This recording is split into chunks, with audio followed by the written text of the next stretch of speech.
വെഞ്ഞാറമൂട്ടിൽ 5 പേരെ, അതും ഉറ്റവരെ അതിക്രൂരമായി കൊലപ്പെടുത്തിയ 23-കാരൻ അഫാന് മാനസിക പ്രശ്നങ്ങളില്ല എന്നാണ് വിദഗ്ധർ പറയുന്നത്. അതുതന്നെയാണ് ഈ കേസിൽ അമ്പരപ്പും ഞെട്ടലും പിന്നെ ആശങ്കയും ഉണ്ടാക്കുന്നതും. താളം തെറ്റിയ മനസ്സല്ല അഫാനെ ഈ ക്രൂരകൃത്യം ചെയ്യിപ്പിച്ചത്. സ്വബോധത്തോടെ തന്നെയാണ് അഫാൻ അതിക്രൂരമായി 5 പേരെയും കൊലപ്പെടുത്തിയത്. അതുമാത്രമല്ല, കുറ്റബോധമെന്നൊരു വികാരമുണ്ട്. അത് ലവലേശം അഫാനില്ല. അതായത് ചെയ്ത കുറ്റകൃത്യങ്ങളിൽ ഒട്ടും പശ്ചാത്താപം അഫാനില്ല. ഭയക്കണം നമ്മൾ ഈ നാട്ടിൽ, ഈ ലോകത്ത് ജീവിക്കാൻ. പോലീസുകാർക്ക് പോലും അഫാൻ അമ്പരപ്പായി മാറുകയാണ്. കഴിഞ്ഞ ദിവസം അഫാൻ ഭക്ഷണം കഴിക്കാൻ താല്പര്യം കാണിച്ചില്ല. ഊണ് കഴിക്കാൻ മീൻകറി ഇല്ലേ എന്നായിരുന്നു പോലീസുകാരോട് അഫാന്റെ ഞെട്ടിപ്പിക്കുന്ന ചോദ്യം. വൈകിട്ട് പാങ്ങോട് സ്റ്റേഷനിൽ എത്തിയപ്പോഴും അഫാൻ ഭക്ഷണം കഴിച്ചില്ല. പോലീസ് കാരണം തിരക്കി.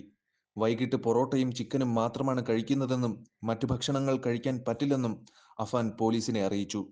ഇതോടെ പോലീസ് അഫാന് ഇഷ്ടഭക്ഷണം വാങ്ങി നൽകി.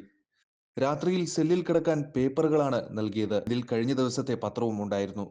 അഫാൻ ആ പത്രം മുഴുവൻ വായിച്ചു. തനിക്ക് വെറും തറയിൽ കിടക്കാൻ കഴിയില്ലെന്നും അഫാൻ പറഞ്ഞു. തുടർന്ന് പോലീസ് പായ നൽകി. പോലീസ് അഫാനെ കൊലപാതകം നടന്ന വീടുകളിൽ എത്തിച്ചു തെളിവെടുത്തു.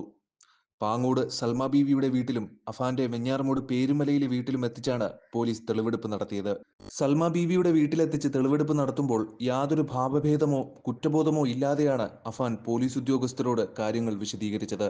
മാല ആവശ്യപ്പെട്ടു. ഉമ്മുമ്മ സൽമ ബീവി മാല നൽകിയില്ല. ഇതിൽ പ്രകോപിതനായി ഉമ്മുമ്മയെ കൊലപ്പെടുത്തി. കഴിഞ്ഞ ദിവസം അഫാൻ നൽകിയ മൊഴി ഇങ്ങനെയാണ്. ഉമ്മുമ്മയെ കൊലപ്പെടുത്തിയ അഫാൻ മാലയും എടുത്ത് സ്വകാര്യ ധനകാര്യ സ്ഥാപനത്തിലെത്തി. മാല പണയം വെച്ച ശേഷം തനിക്കുണ്ടായിരുന്ന ചില കടങ്ങൾ വീട്ടുകയും ചെയ്തു. പാങ്ങോട്ടെ തെളിവെടുപ്പിന് ശേഷം കൊലപാതകം നടന്ന വെഞ്ഞാറമൂട് പേരുമലയിലെ വീട്ടിലെത്തിച്ചും പോലീസ് തെളിവെടുപ്പ് നടത്തി. ഇവിടെ വെച്ചാണ് സഹോദരൻ അഫ്സാനെയും പെൺസുഹൃത്തിനെയും കൊലപ്പെടുത്തിയതും മാതാവ് ഷെമിയെ കൊലപ്പെടുത്താൻ ശ്രമിച്ചതും.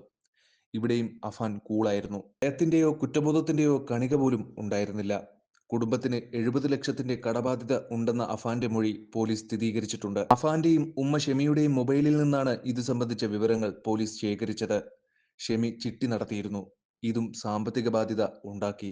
മുന്നോട്ടു പോകാൻ കഴിയാത്ത വിധം കടം പെരുകിയതിനാലാണ് കൊലപ്പെടുത്താൻ തീരുമാനിച്ചതെന്നും അഫാൻ പോലീസിനോട് ആവർത്തിച്ചു.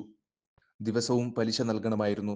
വലിയൊരു തുക ഇതിനായി മാത്രം വേണ്ടിവന്നു. ഉമ്മ ഷെമി സഹോദരിയുടെ കയ്യിൽ നിന്ന് 30 പവൻ സ്വർണം വാങ്ങി പണയം വെച്ചിരുന്നു. അവരുടെ വീടിന്റെ ആധാരവും വാങ്ങി പണയം വെച്ചു. ഉമ്മയുടെ സഹോദരിയുടെ വിവാഹത്തിനായി ഇതെല്ലാം തിരികെ നൽകണമായിരുന്നു. വാപ്പയുടെ സഹോദരന്റെ കയ്യിൽ നിന്ന് 10 ലക്ഷം രൂപയും കടം വാങ്ങിയിട്ടുണ്ട്. അഫാന്റെ രീതികൾ പോലീസിനെ അമ്പരപ്പിക്കുന്നുണ്ട്. തെളിവെടുപ്പ് പൂർത്തിയാക്കി അഫാനെ ജയിലിലേക്ക് മടക്കി അയക്കും. തുടർന്ന് വീണ്ടും കസ്റ്റഡിയിൽ വാങ്ങും. അഫാന്റെ മാനസിക നില വിശദമായി പരിശോധിക്കാനാണ് പോലീസിന്റെ തീരുമാനം. വിദഗ്ധ ഡോക്ടർമാരുടെ സംഘത്തെ കൊണ്ട് മാനസിക നില പരിശോധിപ്പിക്കാനാണ് പോലീസ് നീക്കം.